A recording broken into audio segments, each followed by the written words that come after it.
জুয়ের রান্নাঘরের আরেকটি ভিডিওতে সবাইকে স্বাগত।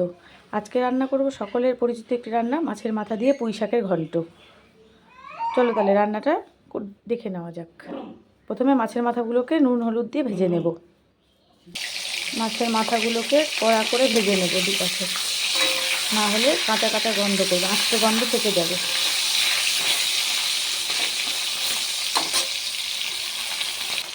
মাছের মাথাগুলো ভাজা হয়ে গেছে, এবার এগুলোকে তুলে নেব।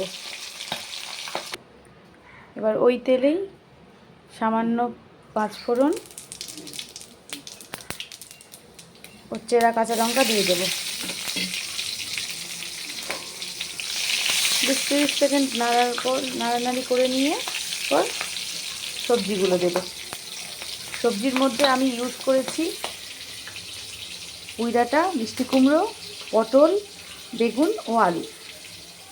তোমরা আরও কোনো সবজি দিতে চাইলে দিতে পারো।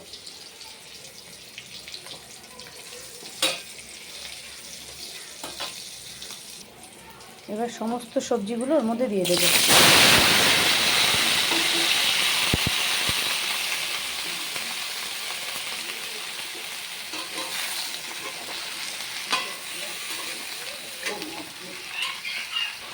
নুন ও হলুদ দিয়েছি। এবার কড়াই থেকে সবজিগুলোকে ঢাকা দিয়ে দেবো। এবার ওর মধ্যে থেকে যে জলটা বেরিয়ে আসবে তাতে সবজিগুলো সেদ্ধ হয়ে যাবে। সবজিগুলো মোটামুটি কিছুটা সিদ্ধ হয়ে এসেছে। এখন মাছের মাথাগুলোও দিয়ে দেবো।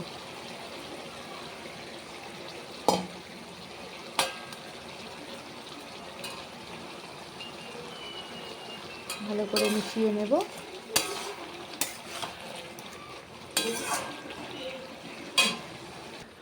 আমি এখানে সামান্য একটু বাটা মশলা দিয়ে দিচ্ছি, আদা, জিরে ও শুকনো লঙ্কা বাটা।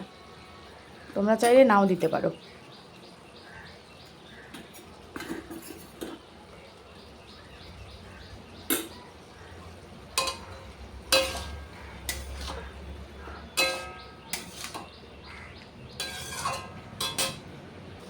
আমার ঘন্ট প্রায় হয়ে এসেছে।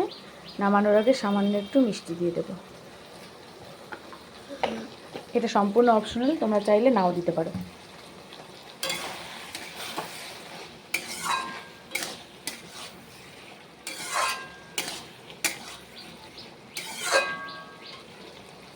রেডি হয়ে গেল আমাদের মাছের মাথা দিয়ে পুঁই শাকের ঘন্ট।